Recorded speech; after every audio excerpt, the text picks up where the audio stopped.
Hello, this is Debra Cohen. The podcast is A Story and a Song. It is 2025 in the new month of April, and we're trying as a grassroots movement to determine who the terrorists are in this world. And apparently, the global organization, the United Nations and the Security Council, cannot seem to come up with a definition to protect the world from chaos. They have failed to do their job as peacemakers in the world, the highest powerful authority on earth. They sit there in a deadlock, and this is causing all kinds of unnecessary war. So people, it's time to make that change. If you want to know about it, please stick around for the next 30-ish minutes and see what you can do to get the UN to define terrorism. I'll be back after this message.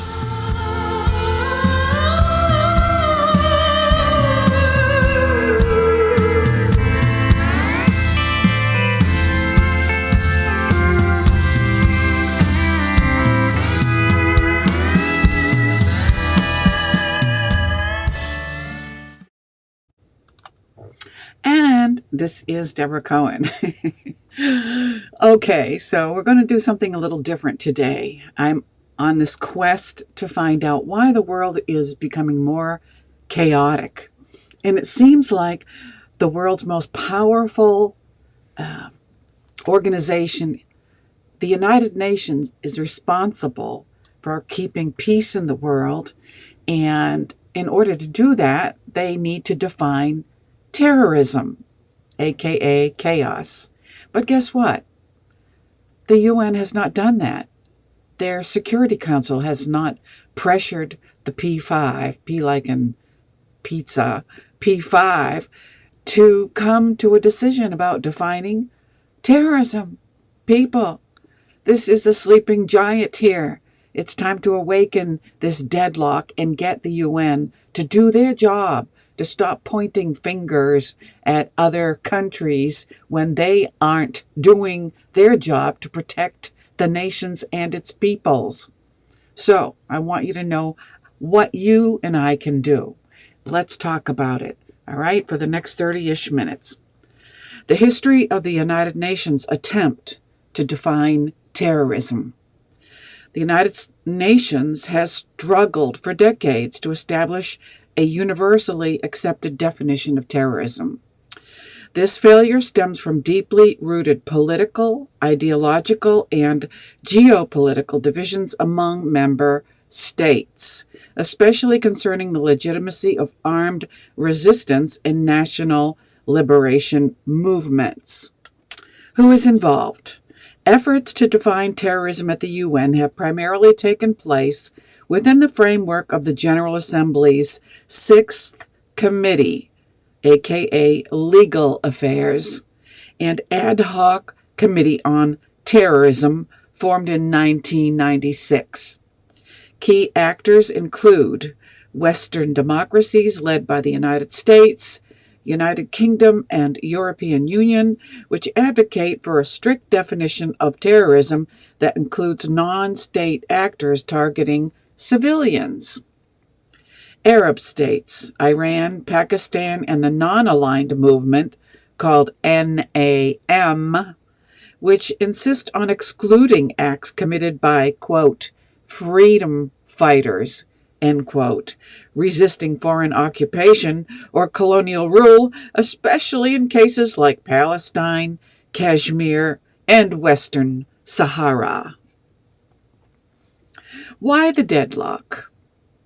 The deadlock centers on one issue: whether or not to exempt, quote, resistance movements, end quote, from the terrorism label.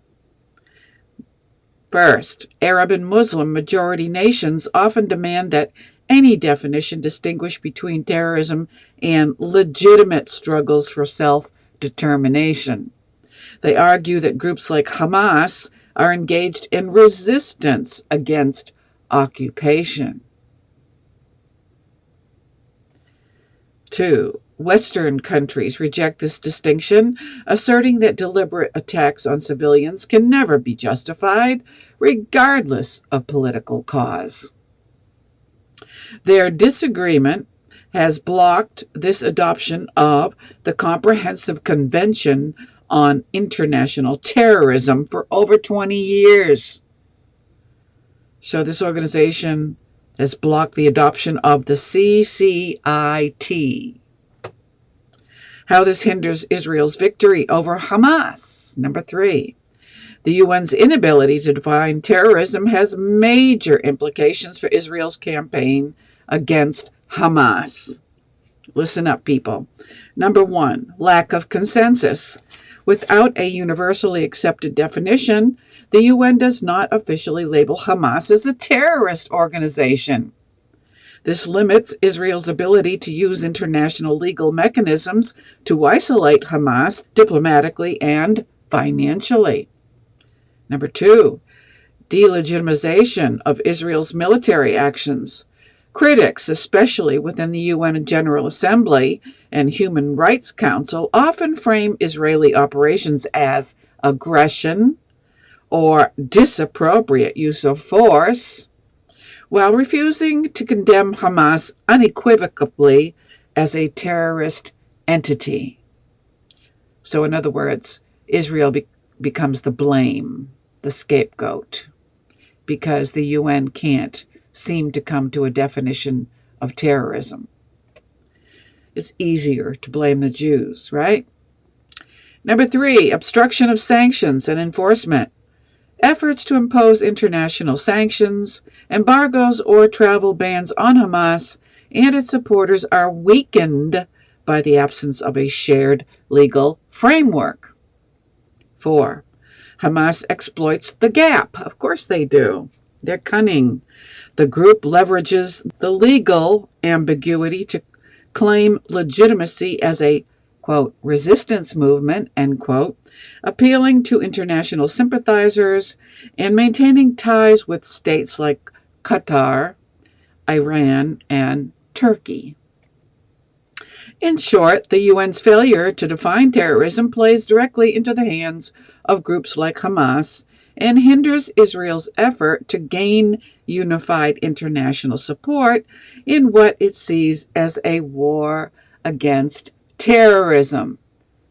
And not only Israel, but the United States sees it as a war against terrorism. And the difference between the UN and the US is US recognizes terrorism. UN can't seem to get their act together. Which nations of the P5 have not agreed to define terrorism? The P5 are the permanent members of the UN who have the power to define terrorism. And keep in mind, it's the UN who claims to manage peace in the world, but they don't know who the enemy is. How can you fight a war for peace, and the legal definition of peace is law and order, when you don't know who you're fighting against?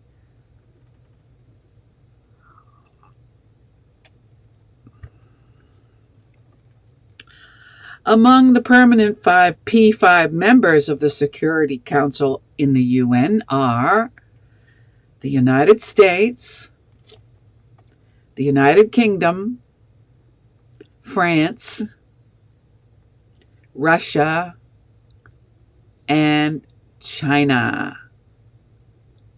These countries cannot seem to come up together with a legal official definition of terrorism. All support the idea of a definition of terrorism, but they have not been able to reach consensus on one unified legal definition in the context of the Comprehensive Convention on International Terrorism, CCIT. I'm going to have to look that up. I never heard of it. Have you? CCIT?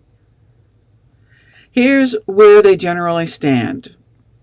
The United States, the United Kingdom, and France are the three Western powers that support a clear and strict definition of terrorism that includes all acts targeting civilians regardless of political motives.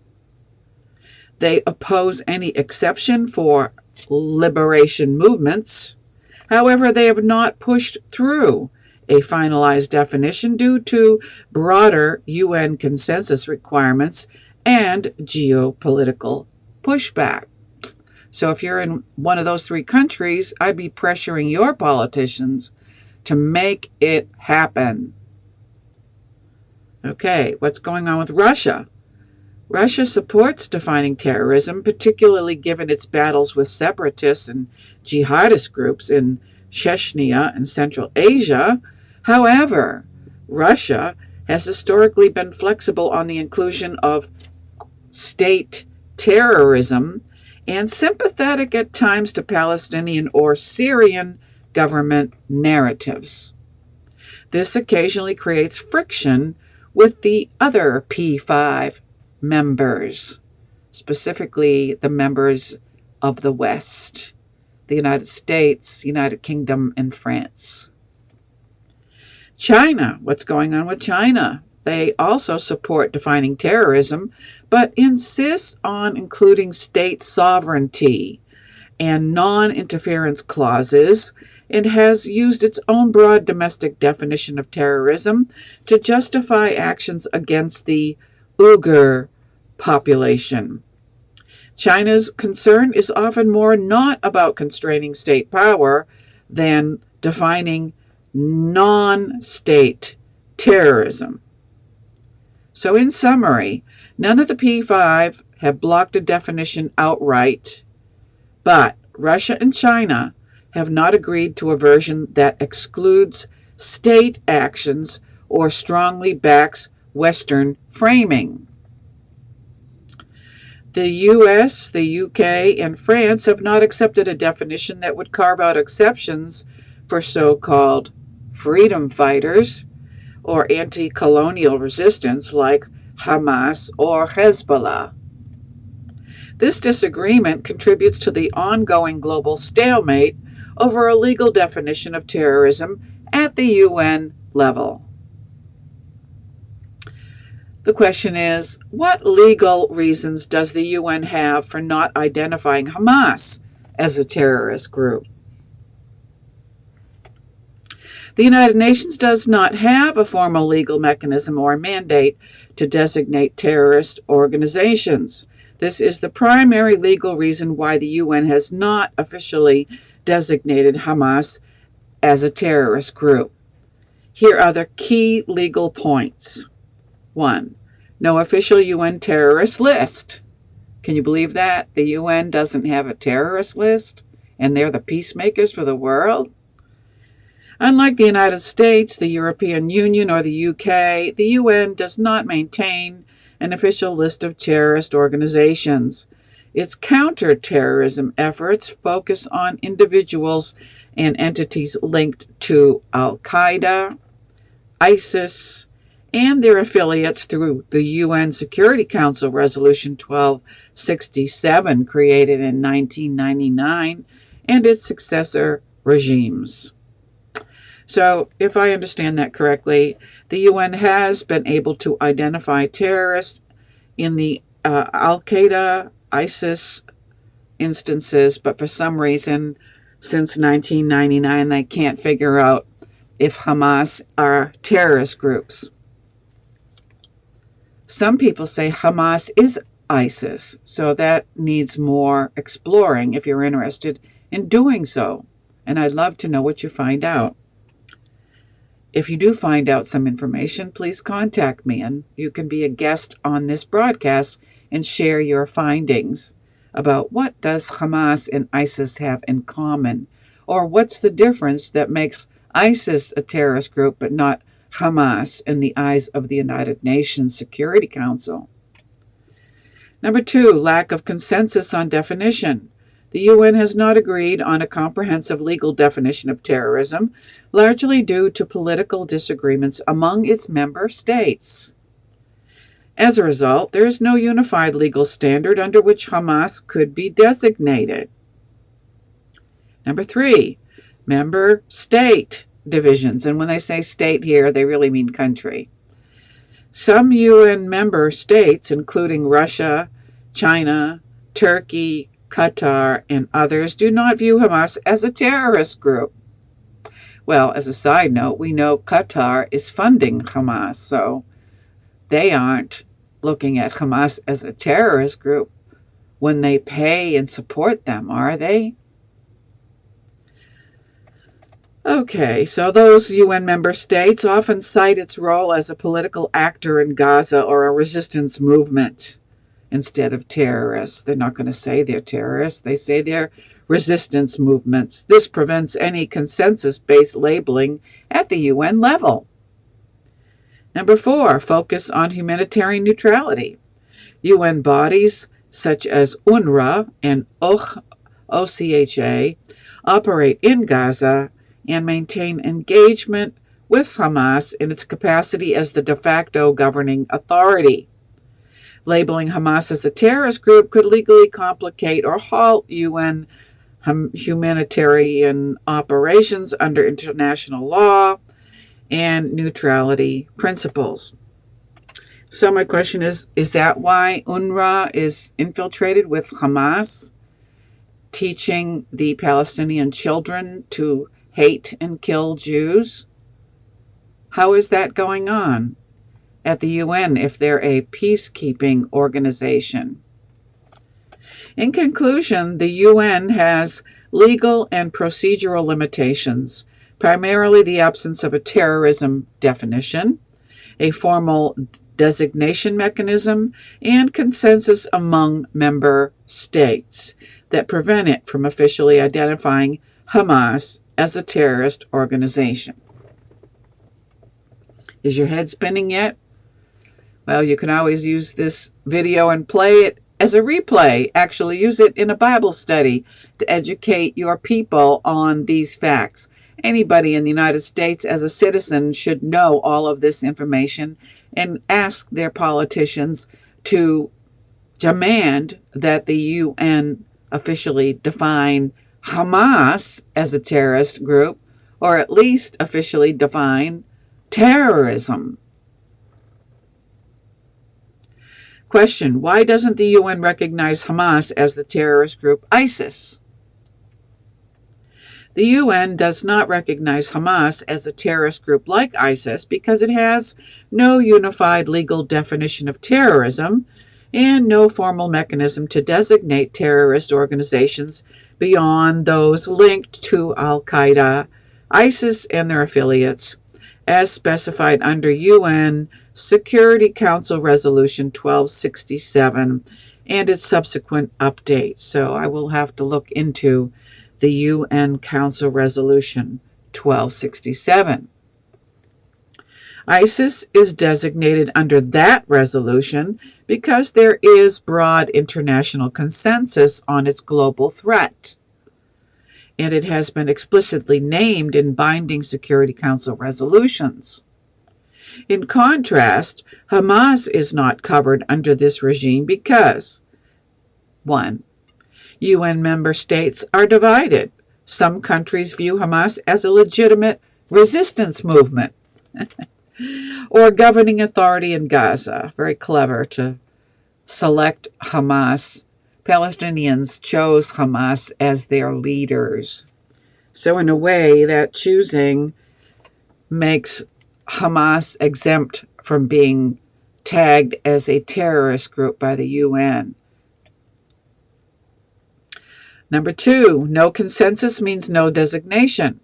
The UN can only act when the Security Council agrees, and such agreement does not exist in Hamas's case due to veto powers and political differences among the P5.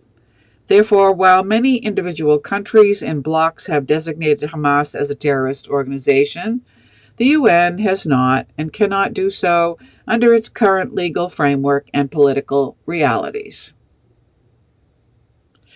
Question, and we're running out of time, so let me maybe continue this next week, but I'm going to skip ahead and ask you who are listening to do what you can to get the UN to officially define terrorism. We can write to the president and ask him to pressure the UN to define terrorism, come up with a definition of terrorism. Okay, here's what American citizens can do. Contact the U.S. mission to the United Nations. Since the U.S. represents your voice at the UN, the most effective way to express your concern is to contact the U.S. mission to the United Nations. The website is USUN,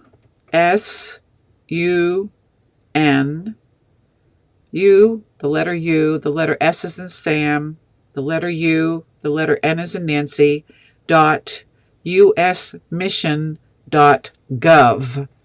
There you can go to the website and explore how you can get the UN to define terrorism. Or you can phone them. The phone number is 212-415-4000. Again, that's 212-415-4000. You can write or call to ask that the U.S. push the UN Security Council to define terrorism clearly, including designating groups like the Hamas as terrorist organizations. Also, American citizens, number 2, you can contact your members of Congress. Ask your senators and representatives to urge the State Department to prioritize a terrorism definition at the UN. Hold hearings or make public statements on the issue. Introduce or support resolutions calling for U.S. leadership on this front. Or you can post this video, and I'm going to give you a link to sign a petition. You can share those, friends, family, post them every day on your social media sites. If you don't know how to find your elected officials, you can search Google and ask for your senators and Congress legislators' contact information. You can also, number 3, email or write to the UN directly. I've already done this and nobody answered me, but let's keep sending the mail. The email for public inquiries is public.participation@un.org. If you don't know how to spell all that, then you can look at this video podcast replay on YouTube or write to this email, inquiries@un.org. And you can also organize or sign petitions, chng.it/W,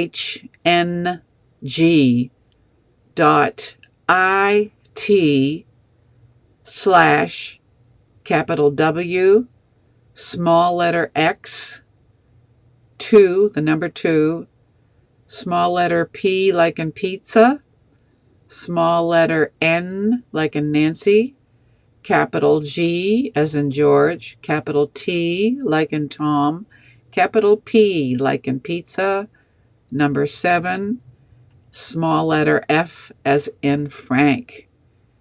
Sign the petition, share it with everybody, get the UN accountable by defining terrorism. That's their job. There was a President Bush that tried to get it done after 9/11 when there was more global sympathy for defining terrorism, but he didn't finish the job. So it's up to us to get it done. Get her done. That's what they say. Thank you for listening. I hope that you will oblige me by signing the petition, and I encourage you to share this message with everybody to make this world a place for peace. Everybody needs to do their job. Stop pointing fingers. That stuff started with Adam and Eve. Like Adam couldn't take responsibility for himself, so he blamed it on Eve. Well, the UN is blaming it on Israel. The world, a lot of the people in the world are blaming Israel. Let's stop this nonsense, really, and make the people that are getting paid to do their jobs to protect us, we the people in the world, get them to do the basics and define terrorism. Okay? Thank you for listening. And I will see you again hopefully next Sunday, 11:30 a.m. Eastern Time, right here on A Story and a Song with Debra Cohen. Thank you.